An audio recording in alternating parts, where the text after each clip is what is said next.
Why hello there, cartographers and conquerors alike. Shams Nelson here from Pen and Blade, with the first episode in a series called Cartography Quest. This series was outlined by Philcom. Some of you guys might be familiar with him. And in this first episode, there's actually, 20-something episodes in this series? 23 episodes already in the schedule. So in this episode, we're going to talk about how to start a map to come up with the general shapes. And I'm going to talk about the general way to do this from your mind using the big, medium, small method. But then we're also going to look at some examples from nature at some point in the video, which I think is a fun thing to do and a great way to get some inspiration. All right, so let's get started. And look at me, I'm in the little corner or whatever. Don't get used to this. I might not do this every time, but it's been a while. So I don't know. I thought I'd try something a little different. So the big, medium, small method basically means that for a map to have interest, or really any piece of art, usually there needs to be sections that are large and sections that are smaller and sections that are very small. This will create some kind of contrast. Oops, I didn't change my thing. Fine, we can use this brush for now. So that's a big section, right? And you could even keep it simpler and just go like this. Just have a circle, you know? Then a medium section. And then let's have a small section. So on the most basic level, this could be the starting outline of your map. Oops, I should have done it on another layer because I'm going to want to do this. So I'll do it again. Here, let's do a different setup. Big, medium, small. Boom, we can do it like that. Don't matter too much. Then once you've gotten that basic piece of the puzzle, let's get a nice inking. This one looks cool. Then you would just go in and give it some rough coasts, right?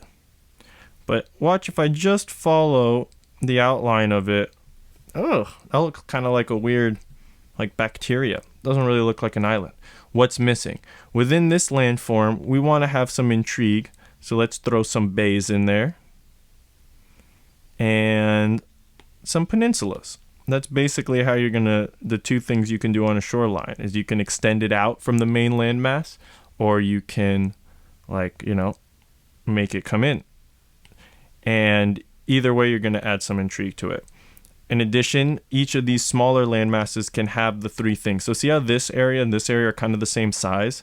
That kind of makes this, and this too, it doesn't really give this good vibe. So maybe what I would do is let's make this one into the big piece. And have it come something like that.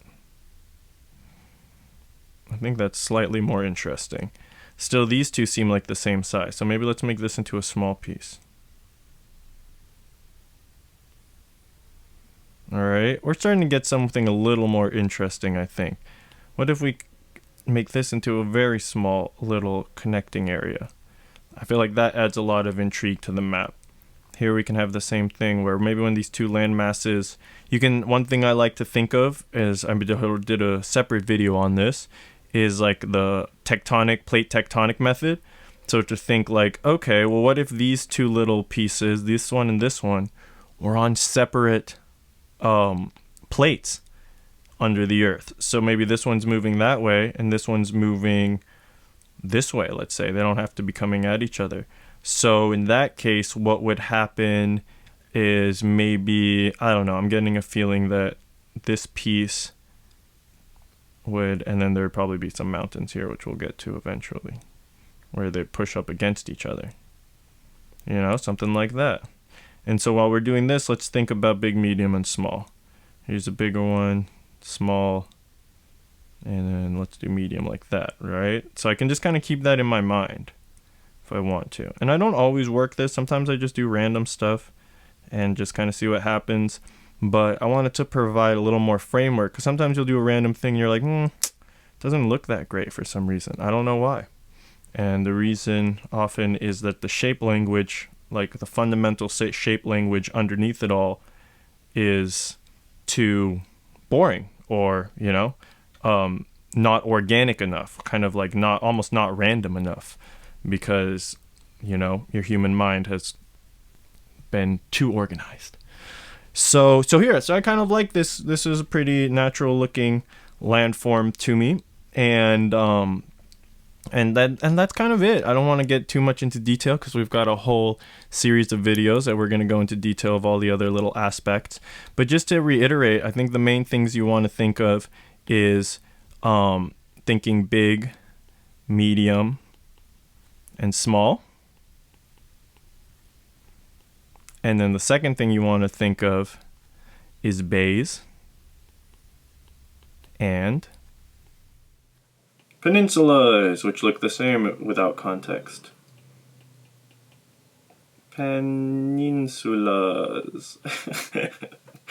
Those are the basic, and then islands. Yes, I guess the third thing would be islands. Smaller islands that jut off. And then also another thing to keep in mind is that islands often are in a chain. And I feel like we have a whole nother video on islands, so I won't go into that. But just for now, for the basic shape, you can think of islands usually if there's like a peninsula, often the peninsula will be the end of an island chain. So you could have a couple islands coming off there. And they can go really far off. They don't see like the lines here. They're almost like stars. All right, let's get out in nature and see what kind of interesting forms we can find, huh? All right, so I just went out of my backyard and took some pictures of some random nature stuff. And I'm going to show you how you can use it to find organic forms that basically there's no right or wrong way to draw a map. So you just want to make sure it feels organic. It doesn't feel like someone has, tried to make it up. It just feels like the earth put it there. So see, I'm just going to go ahead and follow random pieces of wood. Like let's follow this one all the way, and then look, there's this guy right here. And then I'm also going to add my own little pieces of intrigue, but I'm not going to go too much because sometimes there are straight lines in the natural world actually. So I'm gonna go through these each really quickly because I think you'll get the point. We don't need to make a full map, but all right, cool. And then let's see when it take it away. Yeah, you got some interesting thing going on. You can start to elaborate on. Boom. So that's one little guy. Let's see what else we've got. This one. So this is a picture. So this isn't from top-down view, which might seem confusing, but I still think it would work. I've never tried this before.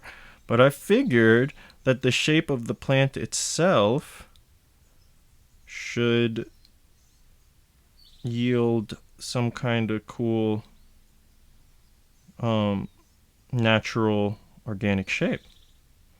Now I wouldn't follow it exactly, but just kind of following the curves, and then see here maybe there's like this inner part, so I'm going to make that into a lake. Something like that.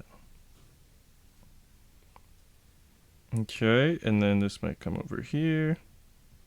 How does this looking? And not everyone will work, but it might give you some ideas. Let's see. Yeah, that doesn't look too much like a plant when I take the thing off.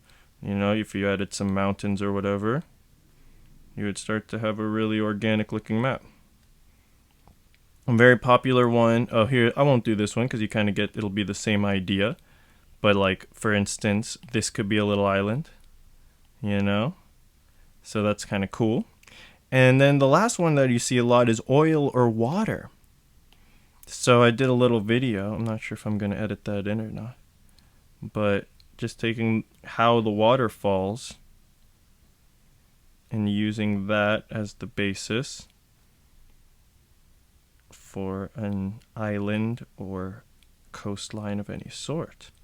Looks like there might be a little part where the water didn't touch there. Let's see how that looks. Oops. Oh, I did it right on top. Well, I think you can imagine. And then even on a flat surface, the waters will still, especially when you drop them, kind of letting it splash, you'll get a lot of little islands. And then here, this is interesting. I poured it in 3 different spots instead of just pouring one thing. And then I like the way that it met in that one spot, but here it didn't quite touch. And then you might have an island chain going up here. So there are a few ways you can start to draw the basic shape of a map. That's true. Yeah. And at least get the creative juices going and the world building magic on its way. Well, I think that's it. See you in the next video of Cartography Quest. And until then, peace, God bless, and stay fantastic, everyone.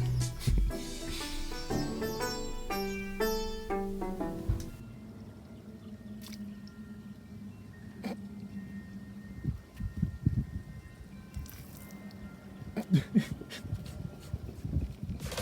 can hear the sound.